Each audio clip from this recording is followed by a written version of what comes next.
moderator pada sore hari ini Bapak Henmaidi ST, PSD. Kemudian Bapak Dr. Insinyur Audi Joinaldi, SPT MSc, Wakil Gubernur Sumatera Barat. Bapak Irjen Polisi Suharyono, SIK SH, Kapolda Sumatera Barat. Saudara-saudara dari Kejaksaan Tinggi dan instansi lain yang hadir, kemudian ada Bapak Dekan, Direktur dan seluruh mahasiswa, Sivitas Akademika Universitas Andalas, tamu-tamu pimpinan atau utusan dari perguruan tinggi dan mahasiswa di sekitar Universitas Andalas atau tetangga Universitas Andalas yang tadi beberapa menyapa saya, ikut hadir, terima kasih. Saudara, ubi dan talas dimakan kanguru, ulat berbulu kering digone. Saya ke Universitas Andalas bukan hal baru, sejak dulu sudah sering ke sini. Baik, saudara, saya punya waktu sekitar 1 jam akan berbagi dengan saudara. Setengah jam saya akan kuliah, setengah jam nanti saudara boleh tanya apa saja. Dengan catatan bahwa kuliah umum saya ini adalah reguler, rutin, bukan kuliah politik praktis. Oleh sebab itu di sini tidak ada kampanye untuk pemilu, tapi kuliah tentang pemilu. Saudara, ini penting, kuliah tentang pemilu untuk mewujudkan pemilu yang demokratis dan bermartabat. Karena negara kita ini didirikan oleh banyak tokoh-tokoh dari Sumatera Barat yang dulu ikut merumuskan bahwa Indonesia ini dibangun sebagai negara kesatuan yang bersifat atau menganut sistem dan mekanisme demokrasi. Kita tahu ada nama besar seperti Hatta, Safruddin Prawira Negara, Syahrir, Yamin, Tan Malaka, Nasir, Hamka, dan lain-lain. Banyak sekali dari Sumatera Barat yang dulu sudah ikut meletakkan fondasi kehidupan kita bernegara secara demokratis. Saudara, kesepakatan para pendiri negara dulu adalah negara ini dibangun sebagai negara demokrasi dan negara yang berdasar nomokrasi. Ada perdebatan pada waktu itu.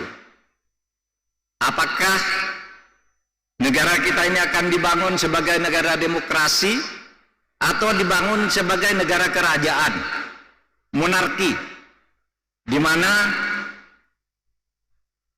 pergantian pemerintahnya itu dilakukan secara turun-temurun karena hubungan kekeluargaan. Kerajaan atau demokrasi, waktu itu sebutannya republik, apakah demokrasi? Perdebatan berjalan panjang. Sebagian ingin bentuk negara republik demokrasi, sebagian ingin bentuk kerajaan. Ketika perdebatan berlarut-larut, seorang tokoh dari Sumatera Barat, namanya Muhammad Yamin, mengajukan usul kepada sidang. Beliau mengatakan, daripada kita berdebat tidak ada habis-habisnya, mari sekarang di-stem saja. Apakah negara Indonesia ini akan dibangun sebagai negara demokrasi atau kerajaan. Dari 62 anggota Badan Penyelidik Usaha-Usaha Persiapan Kemerdekaan Indonesia atau Badan Pendiri Negara, dari 62 orang itu 55 orang memilih bentuk Republik Demokrasi, 6 orang memilih bentuk kerajaan, 1 orang memilih abstain. Demikianlah pada sidang tanggal 10 Juli tahun 1945 Indonesia dibangun sebagai negara demokrasi. Saudara, ada adagium. Demokrasi itu hanya akan berjalan baik kalau didampingi oleh nomokrasi. Demokrasi itu adalah kedaulatan rakyat, nomokrasi itu adalah kedaulatan hukum. Demokrasi tanpa kedaulatan hukum bisa liar, karena setiap orang bisa merasa benar sendiri dan membuat keputusan-keputusan sendiri yang membahayakan masyarakat karena kekuatan, baik kekuatan fisik maupun kekuatan uang. Tetapi nomokrasi, negara hukum, kalau tidak didukung oleh proses yang demokratis, itu bisa juga sewenang-wenang. Hukumnya menjadi elitis. Oleh sebab itu, para pendiri negara sejak awal mengatakan, yang kemudian sekarang dimasukkan di dalam pasal 1 ayat 2 dan 3 Undang-Undang Dasar kita, dikatakan bahwa negara Indonesia adalah negara kesatuan republik, kesatuan yang berbentuk republik, kedaulatan berada di tangan rakyat dan dilakukan berdasar undang-undang dasar. Itu artinya kedaulatan di tangan rakyat itu demokrasi, dilaksanakan menurut undang-undang dasar itu artinya nomokrasi, karena undang-undang dasar itu ibu dari semua hukum yang ada di suatu negara.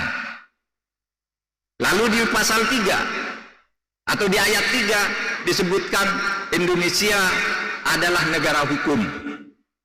Jadi demokrasi dan nomokrasi. Saudara, kita bicara pemilu. Pemilu adalah bentuk atau ekspresi atau mekanisme yang paling nyata dan bisa dilihat dan dilakukan oleh rakyat di dalam negara demokrasi.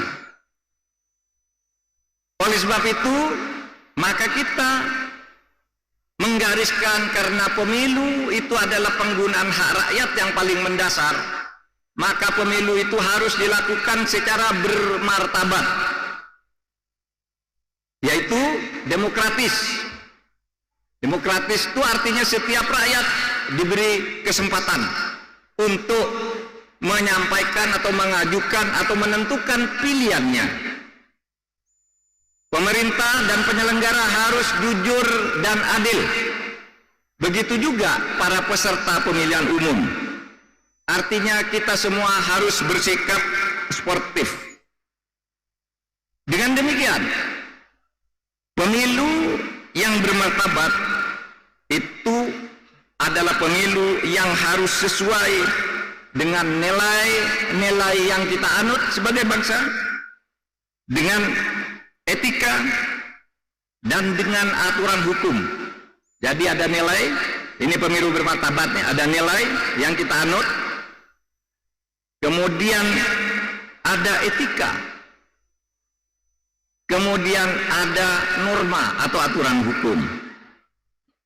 Saudara sekalian, memperjuangkan nilai, menyampaikan aspirasi juga boleh didasarkan pada ikatan primordial. Saudara milih orang karena kesamaan agama, itu boleh. Karena kesamaan suku, itu boleh. Karena kesamaan profesi itu boleh. Kenapa? Karena orang memilih itu ingin mencari orang yang sama pikirannya untuk memperjuangkan apa yang diinginkan bersama. Tetapi yang tidak boleh itu menggunakan ikatan primordial sebagai politik identitas. Apa itu politik identitas? Politik identitas adalah sepolitik di mana identitas diri dijadikan alat untuk menundukkan dan mendiskriminasi orang lain.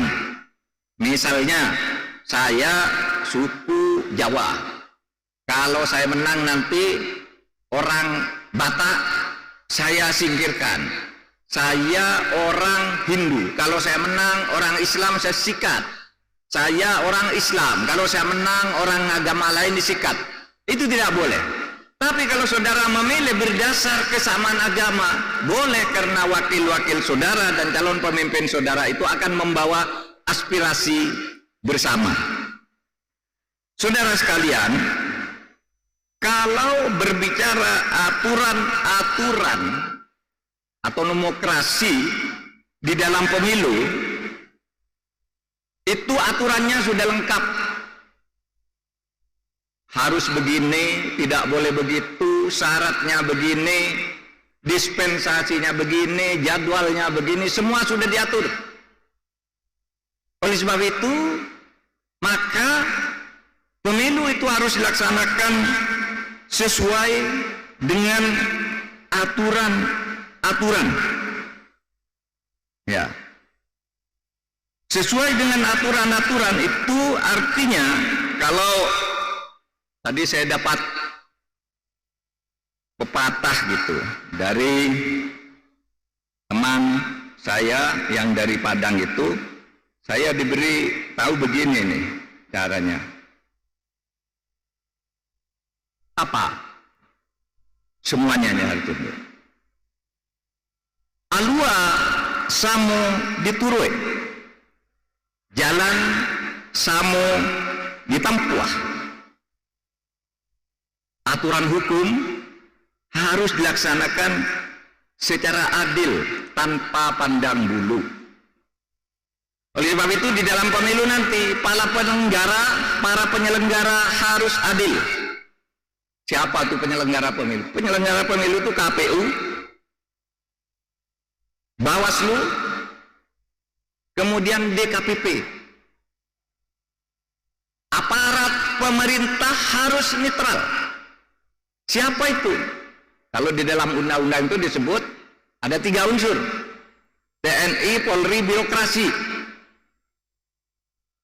Birokrasi itu ASN atau PNS, aparatur sipil negara. TNI, Polri, aparatur sipil negara. Itu juga harus netral.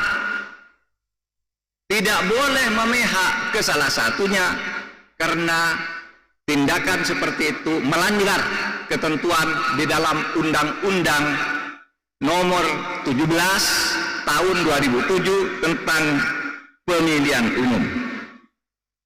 Saudara, masalahnya pemilu itu sering diwarnai oleh kecurangan-kecurangan, sering dimanipulasi, sehingga hasil pemilu itu menjadi ternoda. Sering orang menuding kalau ada kecurangan itu pasti yang curang itu aparat pemerintah. Enggak. Berdasar pengalaman saya sebagai KMK, yang curang itu biasanya antar kontestan. Parpol curang terhadap parpol lain, membayar KPU. Betul Pak? Betul. Itu banyak yang sudah dipenjara, banyak yang sudah dijatuhi sanksi, baik itu pelaku dari kalangan kontestan maupun penyelenggaranya.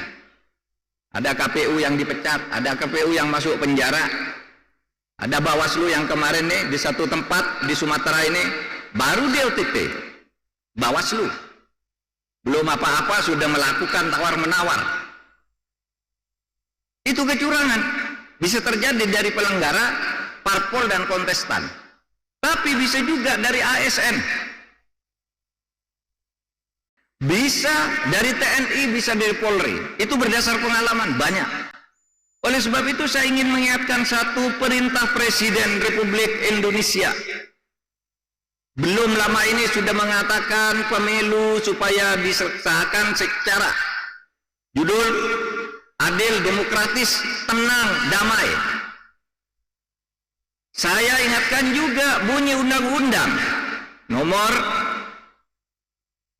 7 tahun 2017 bahwa semua aparat pemerintah, TNI, Polri harus netral, tidak boleh memihak. Itu yang diatur di dalam undang-undang. Saya ingatkan juga bahwa Kapolri juga sudah membuat surat edaran dan memerintahkan agar seluruh jajaran Polri itu netral. Bahkan yang saya baca surat edarannya itu, anggota Kapolri tidak boleh menerima, memberi atau menyalurkan dana partai politik pemilu. Tidak boleh juga membantu secara sepihak partai politik. Itu jelas. Jelas yang ditulis oleh Kapolri belum lama ini, supaya itu diingat, rakyat akan menilai. Panglima TNI juga baru saja mengatakan bahwa TNI itu netral, semua dilayani secara sama karena siapapun yang terpilih nanti adalah pemimpin atau wakil rakyat Indonesia yang harus kita beri kesempatan untuk berbakti kepada bangsa dan negara. Menpan RB juga sudah mengeluarkan surat ASN harus netral. Nah, oleh sebab itu nih yang harus kita ikuti agar pemilu itu bermartabat. Saudara, masalah lain, kalau tadi netralitas, yang sering jadi masalah itu yang lain adalah kecurangan antar kontestan.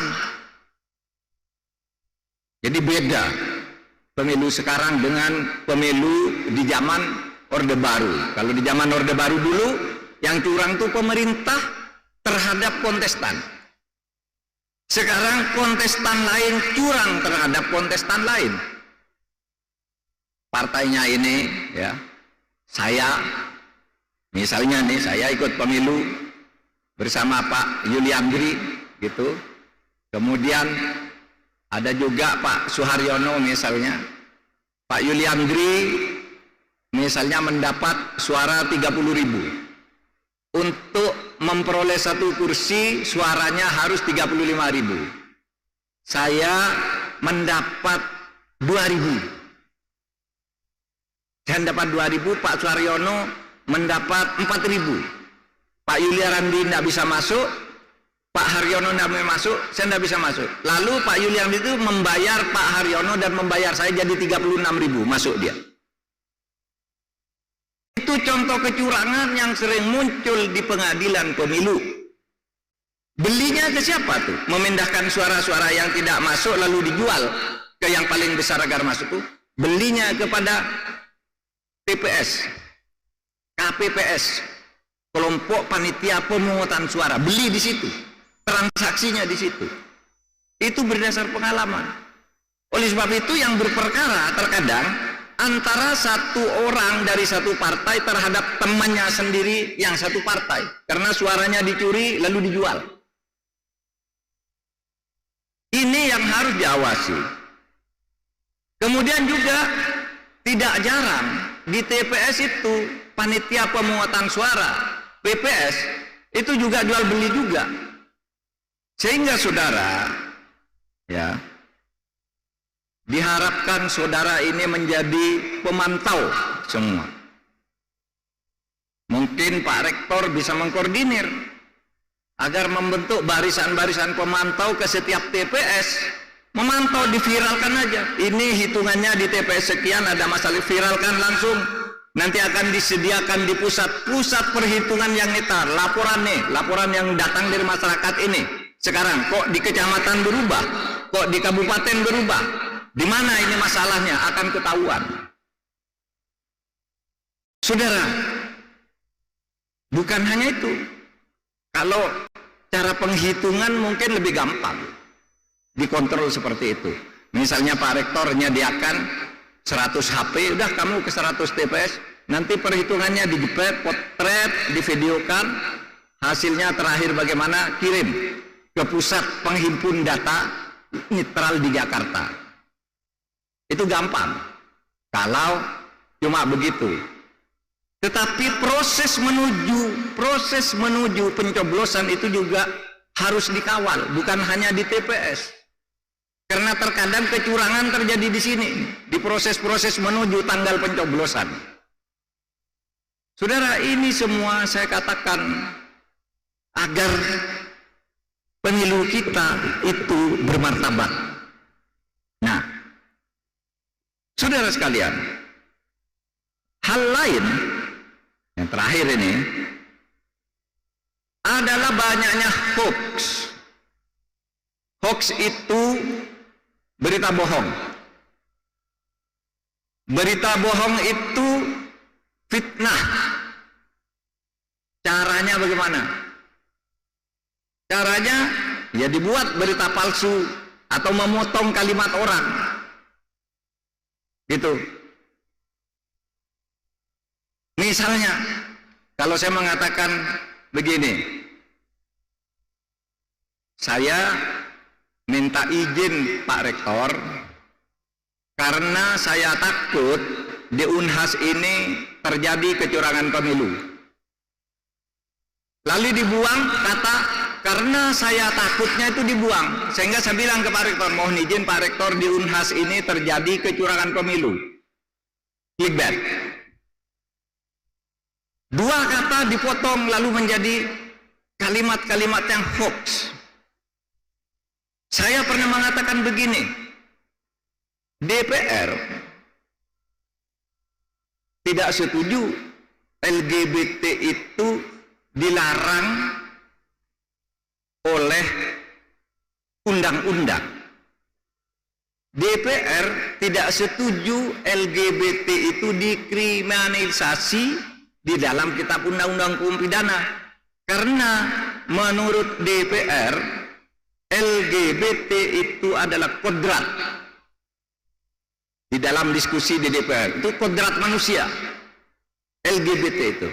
Lalu dipotong kalimatnya, menurut Mahfud LGBT itu kodrat, padahal saya bilang menurut DPR. Lalu wartawannya nulis Mahfud yang ngomong gitu, menurut DPR-nya dibuang. Itu hoax. Saudara, hati-hati, yang begitu tuh suka menimbulkan keributan-keributan yang tidak diharapkan. Fitnah itu namanya black campaign, kampanye hitam. Ada juga kalau kampanye hitam dilarang. Mengada-ada sesuatu yang tidak ada itu ada hukumnya. Bisa fitnah, pencemaran nama baik dan seterusnya dan seterusnya. Tapi ada kampanye, kalau di dalam agama itu ada dua istilah itu. Satu fitnah, yaitu mengatakan sesuatu yang sebenarnya tidak pernah terjadi. Yang kedua namanya ghibah. Ghibah itu apa? Ghibah itu memang betul terjadi apa yang dikatakan, tetapi itu masalah jelek yang seharusnya tidak dikemukakan. Misalnya, ada orang mengatakan, Bapak A itu setiap hari berantem dengan istrinya. Dan memang benar pernah berantem. Tapi kalau itu dikemukakan ke publik, keluarga ini tidak senang. Meskipun itu benar, maka di dalam agama itu ini disebut ghibah, sesuatu yang memang ada tetapi dikemukakan ke orang lain, padahal orang yang mengalami ini meskipun benar dia bersifat begitu, itu tidak senang kalau orang lain tahu. Hati-hati, Bapak itu kalau bepergian ngurok misalnya, memang ngurok. Kalau tidur di pesawat ngurok, Memang ngorok, tetapi itu tidak bagus. Itu namanya black negative campaign. Memang betul, tapi tidak boleh itu dikampanyekan. Kalau black itu tidak ada, black campaign itu tidak ada, tapi diada-adakan, dipotong-potong. Nah, saudara sekalian, oleh sebab itu saya hanya ingin menyampaikan sebagai kesimpulan, dan sesudah ini mari kita berdiskusi, saudara, bahwa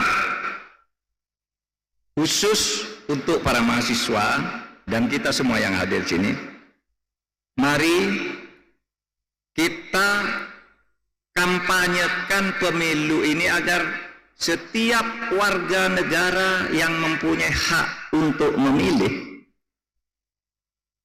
setiap warga negara yang mempunyai hak untuk memilih, supaya datang ke TPS untuk memberikan suaranya. Jangan berpikir, Pak, Bu, calonnya tidak ada yang bagus, untuk apa saya milih? Saudara, pemilu itu bukan untuk memilih orang yang sempurna.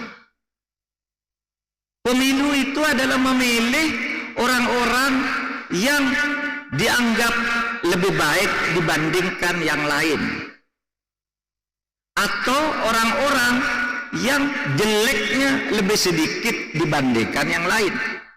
Nah, kalau orang-orang idealis tidak mau milih karena ingin calonnya itu sempurna, maka nanti yang menang di dalam pemilihan itu adalah orang yang tidak baik, karena orang yang baik tidak mau memilih. Oleh sebab itu, serukan saudara datang ke TPS. Siapapun yang mau saudara pilih, ya pilih. Siapapun yang mau saudara pilih, pilih. Pilihan ada di depan saudara. Kampanye memberitahu kepada warga masyarakat yang bagus ini boleh, asal bukan dengan tekanan dan bukan dengan penipuan-penipuan. Silakan, boleh, saudara sekalian. Kemudian saya berharap nanti ada inisiatif dari masyarakat untuk bergabung ke dalam satu gerakan lapor pemilu dan langsung diviralkan. Itu penting, asal benar, asal tidak mengada-ada. Oleh sebab itu, nanti bisa kita usahakan dibuat sentral pengamanan pemilu yang real time. Oh, itu di Andalas ada begini, langsung masuk. Bisa diverifikasi siapa yang ngirim, jam berapa, terjadi di mana. Nah, sekarang kita sedang menyiapkan hal-hal yang seperti ini agar pemilu berjalan baik, dan saya berharap putra-putri dari Universitas Andalas dan perguruan tinggi di sekitar Universitas Andalas ini ikut berpartisipasi untuk menjaga agar pemilu ini benar-benar bermartabat, jujur, dan adil. Sekian sebagai pengantar diskusi. Assalamualaikum warahmatullahi wabarakatuh. Baik, Bapak Ibu yang kami hormati, sebelumnya marilah kita